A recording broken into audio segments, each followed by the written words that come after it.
今天的香港传真带您看到，香港财政司司长曾俊华星期三宣布一份新的财政预算案，在600多亿的财政盈余之下，仍然以一次性的拨款方式回馈市民。泛民主派政党批评预算案因循守旧，不理民困，缺乏长远规划，无法解决社会根本问题。 多个民间团体和政党一早在立法会外请愿，要求政府善用盈余，疏解民困。财政司长曾俊华早上11点开始，以2小时的时间宣读新一份财政预算案。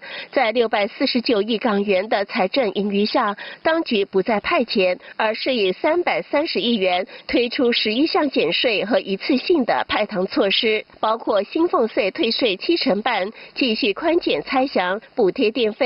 并向拿中原、生果金等人士增加1个月补贴等等。多个泛民政党批评预算案与以往一样缺乏长远视野，仍以一次性的拨款措施提供小恩小惠，无法解決社會根本問題。他們形容預算案因循守舊，懶理民困，難以令人接受。呢個政府唔係香港人選出嚟，佢亦都唔知道咧，佢唔想理香港人想要點樣。 係去運用我哋嘅資源，市民嗰個膊頭個擔子咧係重咗嘅，經濟係差咗嘅。咁但係佢做嘅紓困措施咧，比舊年咧係仲要少嘅。有錢唔去使，令到香港問題一路繼續惡化。社民聯和人民力量不滿預算案未能紓困，先後抗議離場。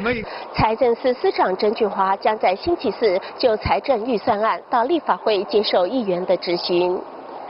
新唐人記者林秀儀在香港報道。